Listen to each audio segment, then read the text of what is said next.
Cardano is one of the very few coins in the market that has not been greatly affected by the fall in the market that was witnessed lately. The fall did create a huge panic among the investors as they went completely blank as to what the next step could be to save money they invested. However, it looks like there's something which Cardano itself has up their sleeves to overcome the said disaster. Curious to find out what exactly is that plan? Well then, stay where you are and you shall learn. Hi Cardano lovers, welcome to Cardano Land, your daily dose of Cardano. If you're interested in everything around Cardano, this is the place for you. Make sure to hit the like button and subscribe for us to provide you with more Cardano news. And let us know in the comments how much you think Cardano will cost next year. Let's get to it. Very recently, there has been a document released by the IOHK Research and Engineering team, as they claim its responsibility, and the editor Philipp Kant from the IOHK, along with the Team Leader Aggelos Kiayias from IOHK as well. The paper, headed Cardano Disaster Recovery Plan, speaks about various factors which include the scenario, manual mitigation, and a few additional methods. In this video, we'll be discussing some of the major things that have been communicated via this document. The technical report starts off by briefing that the version of Ouroboros protocol used in the implementation of Cardano works as they expected it to work. What they expected from it is to provide a network-wide consistency and liveness to ensure that two disaster events do not occur. The document that's been drafted will go ahead explaining it further. The long-lived network-wide partitions have been one of the major factors of the recovery plan and have been explained in a very detailed manner. They say that what we have in Cardano right now is a network partition, where we have a cluster of nodes that are not connected to the main network. This partition exists long enough till the time that the cluster produces more than the K blocks and the nodes add them to their chain. This means that once the partition comes to an end, the nodes will not revert back to the main chain. The reason for this is that this will require them to switch to a fork that is much deeper than K blocks, which is something that is not really accommodated by the current protocol. Now, K blocks have a definite value, which is 2160. Running the numbers will mean that it takes at least 1 day to produce the K blocks through the minority cluster. The object they have is to reconcile the nodes in the cluster with the network.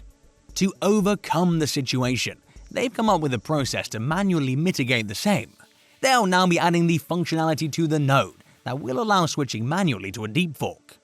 In a clearer manner, the objective is to implement a new node, where an operator will be able to specify the block header / slot pair. They then speak about the additional measures, by which they mean the process of recovering transactions from the minority partitions. The team has a clear distinction that discarding the long fork might end up in the loss of transactions. However, the team has a way of going through the problem. They say that even though some might not be compatible with the main chain if the partition also partitions the users of the network, there are high chances that many of the transactions from the discarded fork can also be inserted in the main chain. The tool that they will produce to make sure that those transactions are preserved will help in submitting them to the network after the partition's been resolved. This way, the process mandates the operators of the nodes in the cluster to rejoin the smart chain. The paper then speaks about an alternative to the above-mentioned process. Another viable alternative for the operators of the nodes in the cluster to wipe their node state is to continue by restarting them and connecting them to the main network. The only problem here is that then the node will have to resync the whole chain. The second major thing that this document speaks about is the long-lived global outage. They say that under normal conditions, the number of blocks per 20 seconds, the current Ouroboros implementations could make it 1 block per 3 KF slots. This is in fact a 36-hour window under the current Cardano mainnet parameterization. This will result in a stoppage of the whole network for a duration of 36 hours. This stoppage could occur because of 2 reasons. One of these could be about the software fault in the node implementation. This could affect all the nodes simultaneously and therefore could prevent them from producing the blocks. If a fix of this is not made within the 36 hours time frame, we'll certainly be able to see a delay longer than that of 36 hours. The second reason why this could happen is because of the Carrington-scale solar flares, as it could take down the global internet or much longer than 36 hours. This as a whole is a pretty serious issue that they'll have to face or find a solution for. the problem can be solved manually as well. They say that they will be adding another functionality that will allow the start of nodes through a virtual clock that will have the ability to start at a given time. This clock will be faster by a certain measure through time acceleration, and the operator will also have to provide a recovery time, which will start at the time of the recovery process. Let us go through the process in a much more detailed manner as it's been explained in the paper. Number 1. They will wait until the system wall clock reaches at T recover, which stands for the recovery time. Number 2. The internal clock will be set to T fail. Number 3. Any blocks produced after T fail will be discarded. Number 4. Set the internal clock speed to time acceleration.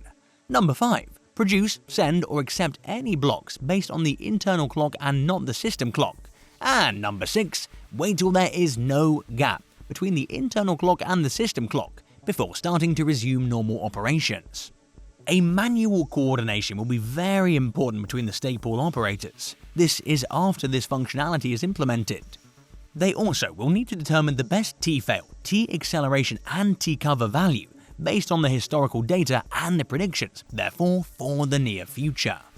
A correct value will help the process to start on time and make sure that the recovery phase does not extend too long. However, at the same time, slow enough to make sure enough of the system keeps sending blocks on time. The choice of using more nodes locally than for using through the normal terms is something that the operators can decide upon. The right choice here will help in avoiding all problems. Another way of dealing with this is by using the empty blocks. Being smaller and lighter, making them propagate through the network will be fairly an easier task. These nodes will help in producing blocks, and therefore help in preventing an outage. Apart from the manual mitigation that we just saw, let's also take a brief look at the automated process we have on this.